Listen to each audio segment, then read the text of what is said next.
Hello Doctor Who fans and toy collectors, and once again welcome to another Doctor Who action figure review by me, the Obsessed Uvian 95. This time I shall be taking a look at the injured 10th Doctor action figure.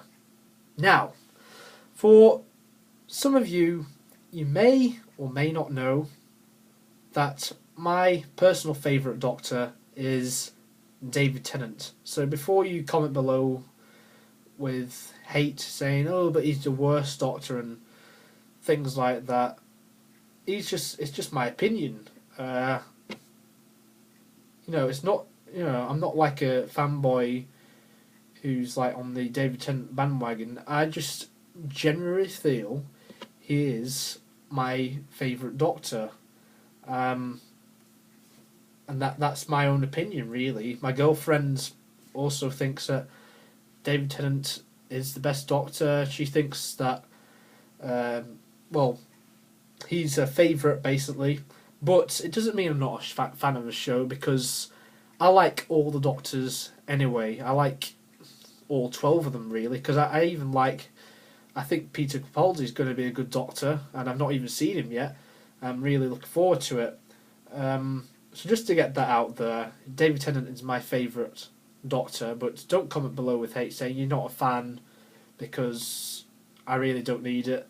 And to be honest, if you do say stuff like that, I'll just block you. But of course, it's fine if David Tennant's not your favourite Doctor. I mean, generally, with fans, it tends to be either Tom Baker or David Tennant. Now, Tom Baker's probably my second favourite Doctor out of all 12.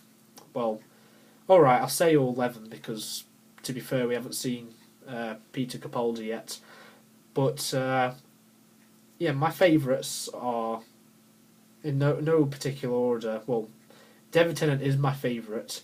Tom Baker, John Pertwee, Christopher Eccleston, William Hartnell, but I like all the Doctors anyway. So on with this review. Now, this figure was it was released in the End of Time wave along with the Master, Rassilon, who were reviewed last time, and the 11th Doctor regeneration figure, like when you see him at the end of the End of Time. It's a bit of a mouthful. And basically, this figure represents when the 10th Doctor falls all the way down from the Vin Voce spaceship into that mansion place where the narrator and the Master are, and like all the 7 billion other Masters in the whole of planet Earth.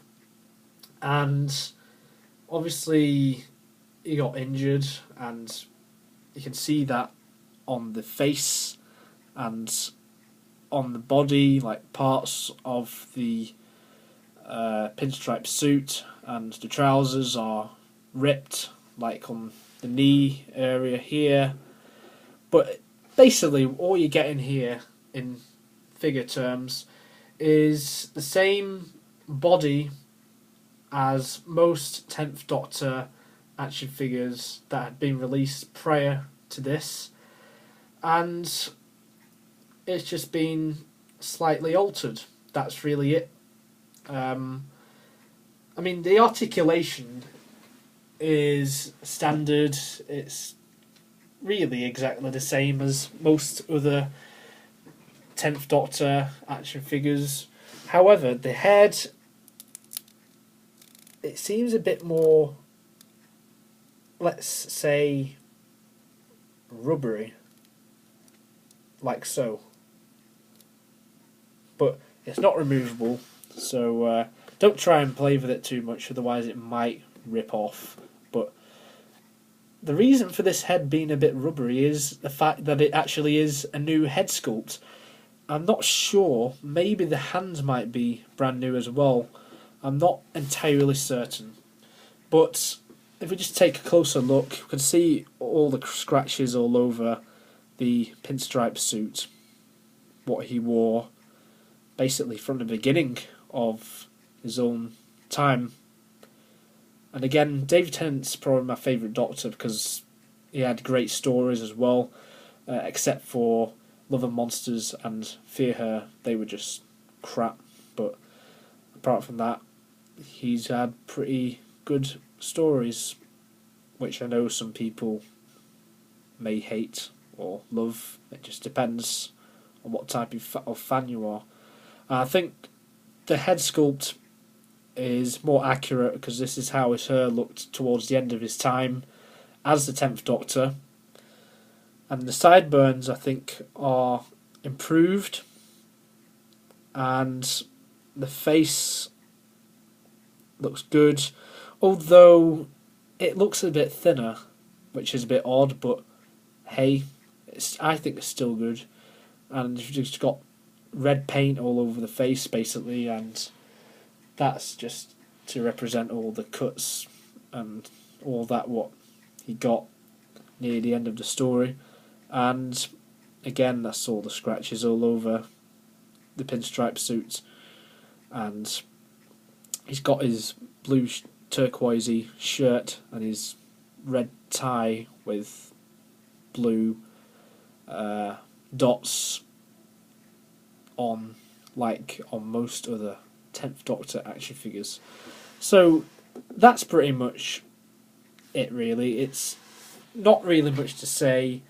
I mean, if you're a big fan of the 10th Doctor like myself, then I would obviously get this if you haven't already.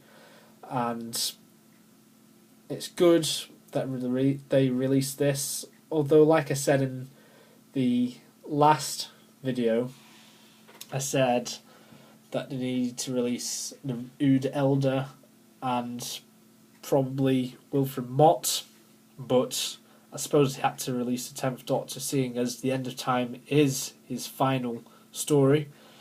Before I go, I'll do something what I usually do not know. I'll do something what I usually do not do in my videos, and that is a comparison. Now, I've done character comparisons before, but nothing like this, so this may take some time.